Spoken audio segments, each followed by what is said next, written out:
Mga ka-Clover, ngayong buwan ng Agosto 2025, muling gugunitain ng mga naniniwala sa Feng Shui at sinaunang paniniwala ang tinatawag na Ghost Month. Isang panahong itinuturing na pinakamalas at espiritual na sensitibo sa buong taon. Ayon sa kalendaryong Chino, ang Ghost Month ay nagsisimula sa Agosto 2 at magtatapos sa Agosto 30, na sinasabing panahon kung kailan bumubukas ang gates of the underworld at malayang nakakalabas ang mga ligaw na kaluluwa upang gumala sa mundo ng mga buhay. Panahon ito ng pag-iingat, pagrespeto at pananalig. Naniniwala ang marami na sa buwang ito ay mas mataas ang posibilidad ng aksidente, kabiguan o sakuna, lalo na kung hindi marunong magpakita ng respeto sa mga espiritu. Kaya't sa pagpasok ng Ghost Month ngayong Agosto, mahalagang maging maingat sa mga desisyon, kilos at salita. Iwasan ang paglalakbay sa gabi at maglaan ng panahon para sa dasal at alay para sa mga kaluluwa. Hindi ito panahon para matakot, kundi isang pagkakataong upang tumahimik, magnilay, at magpakumbaba sa harap ng mga hindi nakikita ngunit naroroon. Ang Ghost Month o tinatawag ding Hungry Ghost Month ay isang tradisyonal na paniniwala sa maraming bansa sa silangang Asya gaya ng China, Taiwan, Hong Kong at may epekto rin sa kultura ng mga Chinoy sa Pilipinas. Ang paniniwala ay nakaugat sa Chinese folk religion, Taoism at Buddhism. At tuwing ikapitong buwan sa lunar calendar, ito ipinagdiriwang. Kaya't ang mga araw na buwan na ito ay itinuturing na maselan o malas. Sa panahong Ghost Month, panahon ito na sinasabing bumubukas ang gate of underworld o impyerno at ang mga espiritu ng mga yumao na hindi matahimik, gaya nga po ng sinabi ko kanina. Lalo na yung mga walang pamilya, hindi na ilibing ng maayos o hindi na pag-alaya ng dasal o alay, ay umaakyat sa mundo ng mga buhay. Tinatawag silang mga gutom na kaluluwa or hungry ghost dahil sila ay naghahanap ng pagkain, aliw o hustisya. Ang mga espiritong ito ay maaaring gumala sa paligid ng bahay, kalsada o gusali, magdala ng malas o sakuna sa mga hindi maingat, magpakita ng sinyales ng pagkabigo, aksidente o karamdaman sa mga taong hindi nagpakita ng respeto. Naniniwala po talaga ako dito, kaya tayo po mga ka-Clover, halimbawa, pumunta tayo sa isang lugar o kaya napaihi tayo ng hindi na natin kayang makarating sa CR or may gagawin tayo sa mga damo-damo, mas maigi pong magpaalam po tayo para yun po ang tinatawag na respeto. Kasi po, hindi nga natin nakikita ang mga espiritu, di po ba? Meron nga po akong naalala noon na kakilala ko na umihi lang po siya ay namaga na po yung kanyang itlog. Lalaki po siya, totoo po yun. Kaya palagiin po nating magtabi-tabi kapag tayo iihi o kung pupunta sa isang masukal na damuhan. So bakit naman sinasabing malas ang Ghost Month? Ayon sa kasabihan at paniniwala, maraming hindi kanais-nais o negatibong enerhiya ang umiikot sa panahon ng Ghost Month. Ang mga kaluluwa o multo ay mapaghiganti o may matinding emosyon, selos, galit o lungkot. Maaring magdala ng kapahamakan, lalo na sa mga hindi naniniwala o walang respeto. Kaya nga po, ang sabi ko sa inyo, ano man ang inyong gagawin sa labas ng bahay ay magtabi-tabi po kayo kahit anumang oras ito, kahit araw man, lalo na po sa gabi.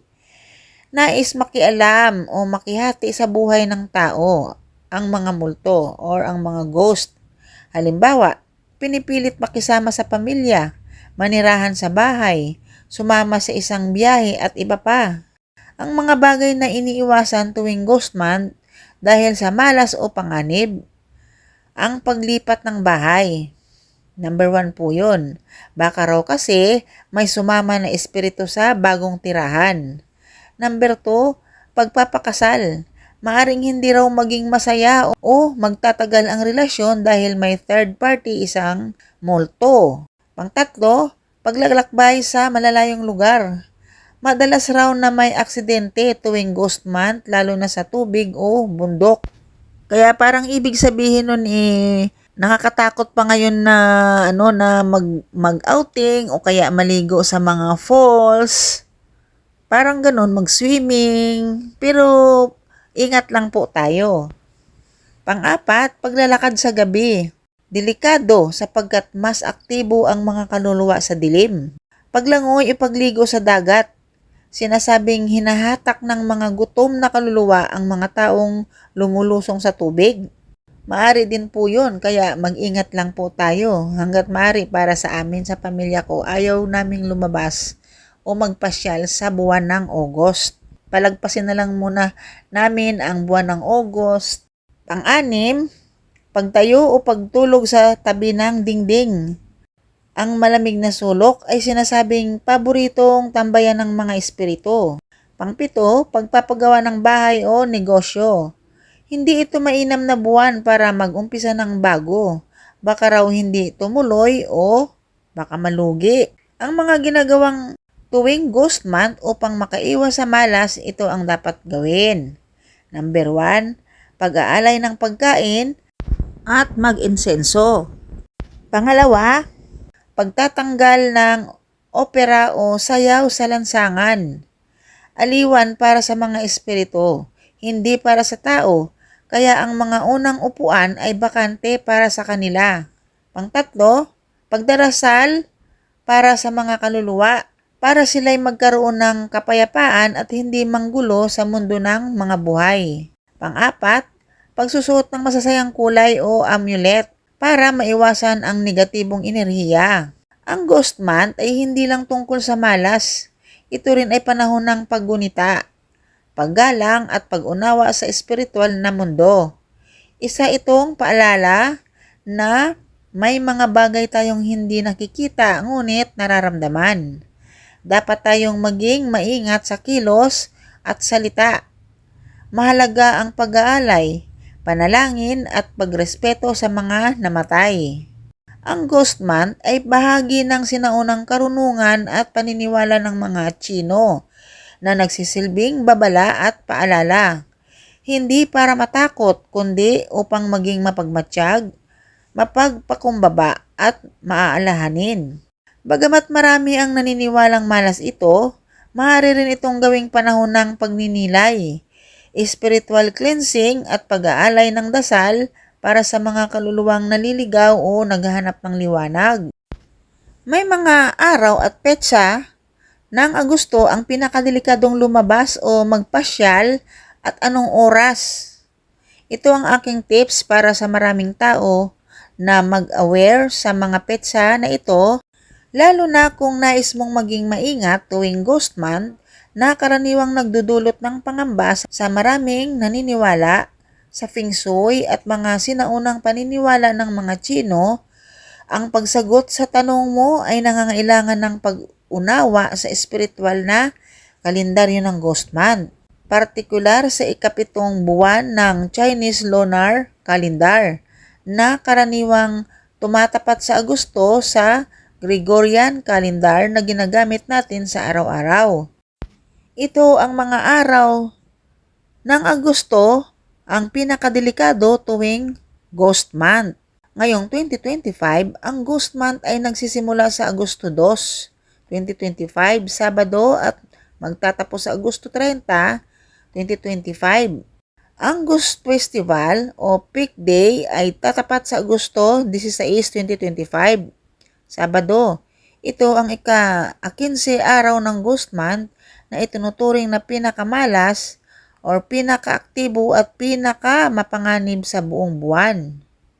Bakit Agosto 16 ang pinakadelikadong araw naman? Ayon sa paniniwala sa ika-15 araw ng ikapitong lunar month, ganap na bukas ang gates of the underworld. Lahat ng espiritu ay malaya at aktibo ito.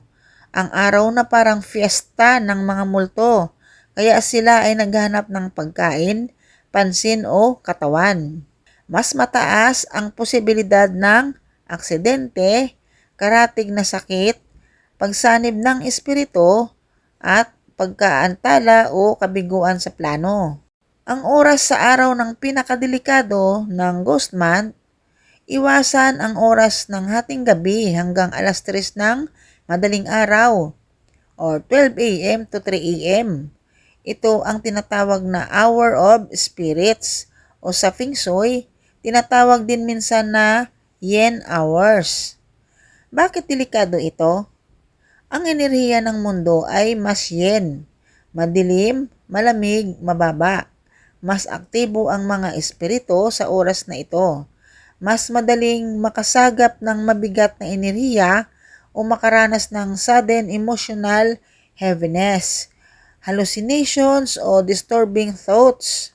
Ang mga araw na dapat iwasan na labis tuwing Ghost Month, pinakamalas na araw ng Agosto 2025 ayon sa lunar calendar ay ang petsa, araw at dahilan ay Agosto 2, Sabado, simula ng Ghost Month, pagbukas ng Gates of Hell. Ngunit ngayon ay lumagpas na tayo ng Agosto 2. Ito po yung abangan natin at tandaan ang Agosto 16. Sabado, araw ng Sabado. Ghost Festival or Peak Day, pinakaaktibo ang mga espiritu. Ingatan po natin ang petsa na iyan. Ganon din po sa Agosto 30, Sabado.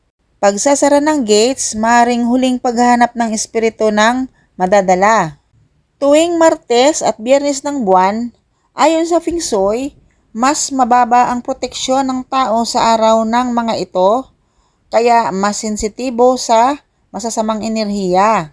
Kaya ito po ang aking tips sa inyo para maiwasan ang peligro tuwing Ghost Month.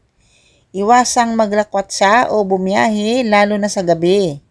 Lalo na kung pupunta sa mga liblib, masukal o madidilim na lugar. Iwasan ang dagat, ilog at bundok.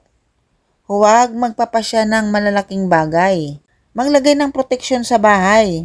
Mga pampaswerte o panangga gaya ng Chinese charm na may bagwa o piyaw. Mga bell o wind schemes.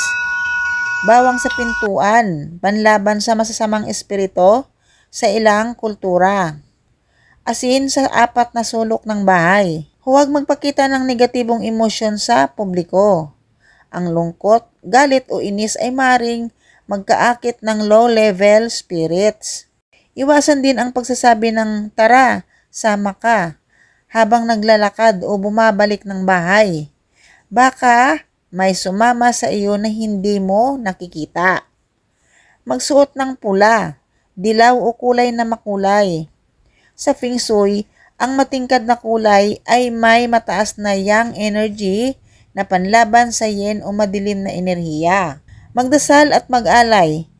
Mag-alay ng pagkain, insenso o dasal sa mga kaluluwa para sila'y matahimik at hindi manggulo. Maaari ring magsindi ng kandila tuwing gabi. Huwag lang hayaang nakabukas buong gabi kung ayaw niyong masunugan kayo.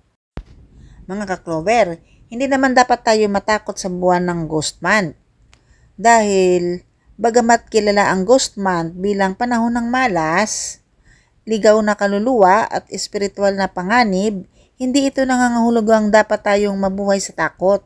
Sa katunayan, ang tunay na diwa ng Ghost Month ay hindi pananakot, kundi paalala, isang espiritual na babala upang tayo'y maging mas maingat, mapagmasid at mapagpakumbaba. Ang Ghost Month ay isang panahon ng paggunita sa mga yumaong kaluluwa, hindi para takutin tayo, kundi para maalala natin ang ating koneksyon sa nakaraan. Sa ating mga ninuno at sa espiritual na mundo, kapag tayo'y nag-alay ng dasal o pagkain, hindi ito dahil sa takot, kundi dahil sa respeto at malasakit. Dahil ang taong may kaalaman ay hindi basta-bastang natitinag. Sa pagtatapos ng dilim, muling sumisikat ang liwanag, dala ang pag-asa, proteksyon at bagong panimula.